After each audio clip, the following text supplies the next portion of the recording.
नमस्कार प्रेक्षकांनो. ठरलं तर मागच्या आजच्या भागात आपण पाहणार आहोत सायलीचं डोहाळे जेवण तर खूप आनंदात होतं, पण त्यानंतर आश्रमातल्या मुली किडनॅप झाल्यावर तिच्यावर जे काही संकट येतं ते कशा पद्धतीने, चला पुढे बघूया. अर्जुनने मेकअपची सगळी तयारी करून ठेवलेली असते सायलीसाठी. सायली येते, हे काय, मेकअपची तयारी करून पण ठेवली? अर्जुन म्हणतो, एवढंच नाही, तुझ्यासाठी अजून एक सरप्राईज आहे. आज काय बाबा, माझ्यासाठीचे सरप्राईज संपतच नाही आहे. अर्जुन सांगतो, हो, तुझा आज मेकअप मी स्वतः करणार आहे. तुम्ही स्वतः? सायलीला खुर्चीवर बसवतो आणि छान मेकअप करतो तिचा. खरंच पण प्रेक्षकांनो, सायलीची पूर्ण तयारी झाल्यानंतर ती खूप छान दिसत असते. ऑलरेडीच दिसायला छान आहे. एवढी सगळी तयारी केल्यानंतर तिच्या चेहऱ्यावर खूप छान ग्लो आलेला असतो. तर जेलमध्ये प्रिया रडण्याचं नाटक करते आणि सगळ्या बायकांना म्हणते, आता तुम्हीच माझं कुटुंब आहात, तुम्ही माझं डोहाळे जेवण कराल ना, प्लीज करा ना माझं डोहाळे जेवण. त्यातली एक बाई म्हणते, अगं पण परमिशन नाही देणार. का नाही देणार परमिशन? मी बोलते ना त्यांच्याबरोबर. ताई, माझं डोहाळे जेवण होईल ना, तू हे काम करशील ना माझ्यासाठी, प्लीज एवढं काम कर ना माझं. आधी रिक्वेस्ट करते आणि नंतर मध्येच ओरडायला लागते, करशील ना माझं एवढं काम. ती कॉन्स्टेबल पण हो म्हणते, मान हलवते. प्रिया वेड्यासारखी हसायला लागते, माझं पण डोहाळे जेवण होणार. आणि गाणं म्हणून नाचत पण असते, येणार येणार ग कुणीतरी येणार ग. अगं जा ना, तुम्ही बघत काय बसलात, तयारी करा पटकन. जेलमधल्या सगळ्या बायकांना कामाला लावते. तर दुसरीकडे अर्जुन सायलीचं खूप कौतुक करत असतो. तेव्हा सायली विचारते, बरं मला सांगा, आज मी सायलीसारखी दिसते का तुमच्या तन्वीसारखी? अर्जुन म्हणतो, आज तू माझ्या बाळाच्या आईसारखी दिसते. तर दोघं पण हसतात, खूप खुश असतात दोघं पण. तर आश्रमामध्ये दोघं मुलं क्लासवरून येतात. मधुभाऊ, कधी जायचं आपल्याला सायलीताईकडे? मधुभाऊ पण म्हणतं, अरे हो, अगं कुसुम आवरलं का, पटकन आवर. कुसुम गौरीला घेऊन येते. अहो मधुभाऊ, श्वेता पण नाही आहे आणि मनू पण नाही. माझी अशी धांदळ उडाली ना, काय सांगू, खूप कामं बाकी अजून. आणि या मुली पण नाही आल्या ना. तेव्हा मधुभाऊ म्हणतात, अगं त्यांच्या टीचरला फोन करून तरी बघ. कुसुम फोन करते. अहो मॅडम, अजून मुलींना यायला किती वेळ लागेल? तेव्हा त्या मॅडम सांगतात, 1 तासाभरात आम्ही क्लासजवळ येऊ, तिथे आल्यानंतर तुम्हाला फोन करते. तेव्हा कुसुम पण म्हणते, हो ठीक आहे. आणि मुलंही म्हणत असतात, कुसुमताई मस्त छान शर्ट काढून द्या आम्हाला, कारण कसं सायलीताईचं डोहाळे जेवण आहे ना, आम्ही पण छान दिसलो पाहिजे. कुसुम म्हणते, अरे स्वतःच्या हाताने काही करा, मला ऑलरेडी इतके काम आहे, अजून हिची पण तयारी करायची आहे. तेव्हाच कुसुमला श्वेताचा फोन येतो. कुसुमताई तुम्ही निघालात का? तेव्हा कुसुम सांगते, अगं मुली आल्या नाही ना अजून, तासाभरात येतील, मग आम्ही निघतो. अच्छा, तासाभरात येणार आहे का? फोन ठेवल्यानंतर लगेच प्रियाला मेसेज करून पाठवते आणि कॉन्स्टेबल प्रियाजवळ आलेली असते. अगं प्रिया, तुझ्यासाठी मी थोडी मिठाई मागवली आहे. तर डॉक्टरांनी पण सांगितलं होतं, तुला काही खायची इच्छा होत असेल तर आणून द्या. मी त्यासाठी परमिशनसुद्धा घेतली. प्रिया म्हणते, मला माहिती होतं तू माझ्यासाठी एवढं नक्की करशील, कारण एवढे पैसेच देते मी तुला. कॉन्स्टेबल तिला बाजूला घेते. अगं प्रिया, हे काय बोलते, असं काही बोलत जाऊ नको बरं इथे. आणि श्वेताचा मेसेज आला आहे म्हणून तिला फोन देते आणि तो मेसेज ती लगेच सचिनला पाठवते. आणि त्या कॉन्स्टेबलला सांगते, अगं तुला मी काही आणायला लावलं होतं, आणलं का तू?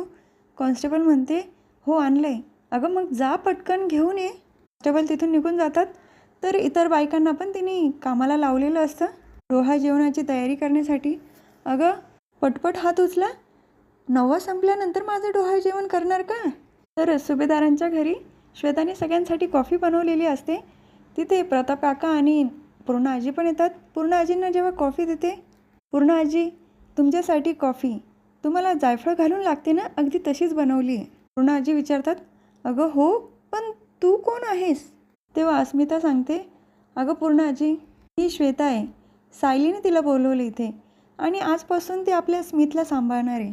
आजी म्हणतात, अगं स्मितला सांभाळणार की मला?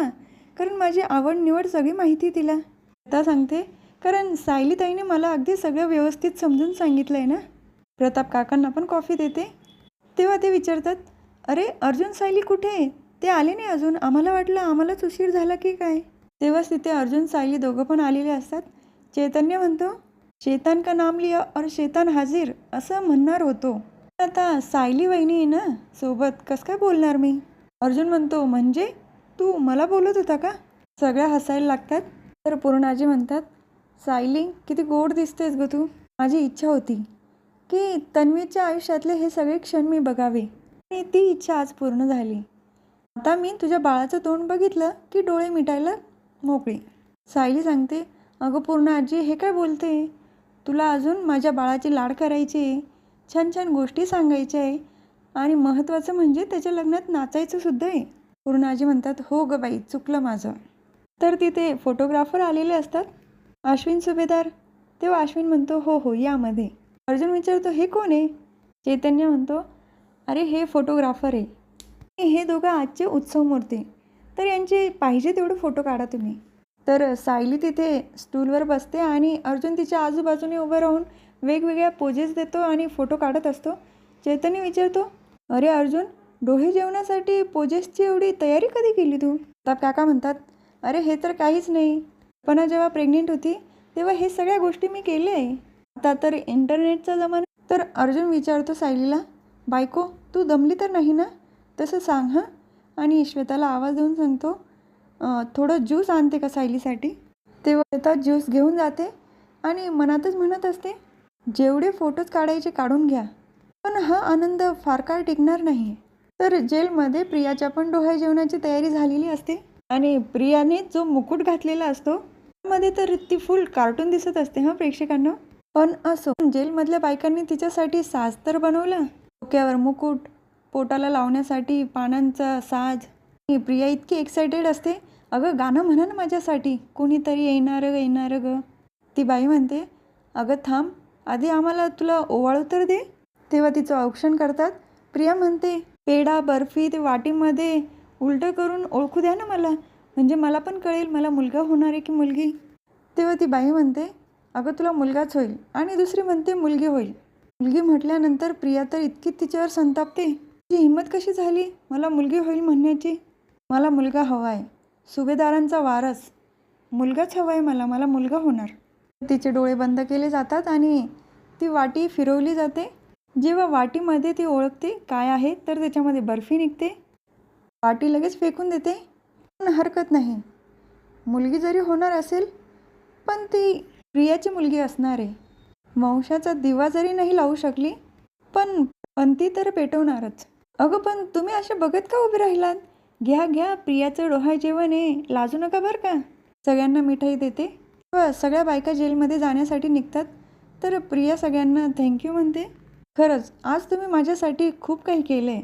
बायका गेल्यानंतर ती मिठाई घेते. मी हे सगळं खाणार, धष्टपुष्ट होणार, कारण सायली जेव्हा येईल तिच्या स्वागतासाठी उभं राहायला हवं ना मी. सायली ये तू, मी तुझी वाट बघते, कसं जंगी स्वागत करते बघ मी तुझं. तर सुभेदारांच्या घरी फोटो सेशन चालूच असतं. पूर्णाजी म्हणतात, अरे बस झाले तुमचे फोटोज, आता औक्षण तर करून घ्या. सायली अर्जुन दोघं पण बसतात. तेव्हा कल्पना काकू सांगतात, प्रतिमा आधी तू औक्षण करून घे. प्रतिमा आत्यांचं औक्षण होतं, कल्पना काकू अस्मिता पण औक्षण करते. सगळं झाल्यानंतर पेढा की बर्फी ओळखण्याची वेळ येते. अर्जुन विचारतो, म्हणजे बर्फी जर निघाली तर आम्हाला मुलगी होणार का? तेव्हा सगळे त्याला हो म्हणत असतात. सायलीला म्हणतो, बायको बर्फीच निघाली पाहिजे हां, कारण मला मुलगी हवी. तेव्हा सायली म्हणते, अहो हे काय आपल्या हातात आहे का? पण ती उघडणार असते, हे उघडू की हे विचार करत असते. त्यानंतर पोटाला हात लावते, जणू काही तिच्या बाळानेच सांगितलंय कोणती वाटी खोलायची.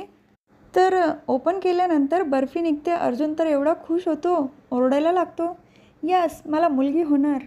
तर आश्रमामध्ये मधुभाऊ परत म्हणतात, अगं बघ त्यांच्या टीचरला फोन लावून. कुसुम फोन लावते, हो हो आम्ही आत्ता क्लासपर्यंत पोहोचलो आहे, 10 मिनिटात मुली येतीलच. तेव्हा मनू म्हणते, मी बोलू का कुसुमताईबरोबर? अगं कुसुमताई, आम्ही सायलीताईसाठी काहीतरी गिफ्ट घेतो आणि लगेच येतो. कुसुम म्हणते, बरं ठीक आहे, पण लवकर या. तर त्या मुली गिफ्ट घेण्यासाठी तिथून जातात. त्यांच्यामध्ये गप्पा चालू असतात. सायलीताईसाठी आपण साडी घ्यायची का? मनू म्हणते, अगं साडी खूप महाग आहे ना, आपण बांगड्या घेऊ. त्याच वेळेला तिथे व्हॅन येते, 2 माणसं खाली उतरतात. या सगळ्या मुलींना किडनॅप करून तिथून घेऊन जातात. आणि जो बाईकवर माणूस असतो तो लगेच फोन करून तसं सचिनला कळवतो, आपलं काम झालंय. सचिन आणि राकेश तर खूप खुश असतात, आता सायलीला अटक होईल म्हणून. तर हा भाग इथेच संपतो. आणि पुढच्या भागामध्ये आत्तापर्यंत जो प्रोमो आपल्याला दाखवत होते, सायलीला अटक करून घेऊन जातात पोलीस आणि पत्रकार तर नको ते प्रश्न विचारून भांबावून सोडतात. जेलमध्ये आल्यानंतर अर्जुन म्हणतो, मी तुला मुक्त सोडवेलच, पण काळजी आपल्या बाळाची आहे. सायली म्हणते, काळजी करू नका, मी 2 जीवाशी आहे, म्हणजे बळ पण दुप्पट झालंय. आता रडायचं नाही तर लढायचं आणि जिंकायचं सुद्धा. अर्जुन तिथून निघून जातो तेव्हा प्रिया तिथे जवळ येते टाळ्या वाजवत. आत्ता तर सुरुवात झाली आहे, अजून खूप काही बघायचं आहे. आजचा भाग इथेच संपतो. उद्याचा भाग खूप इंटरेस्टिंग असणार आहे प्रेक्षकांनो, कारण उद्या सायलीला अटक होणार आहे आणि जो क्षण नको होता तोच दाखवणार आहे. तर उद्या पुन्हा भेटूया पुढच्या भागामध्ये. आजचा व्हिडिओ आवडला असल्यास माझ्या व्हिडिओला लाईक करा, शेअर करा, सबस्क्राईब करा, बेल ऐकून दाबायला विसरू नका. धन्यवाद.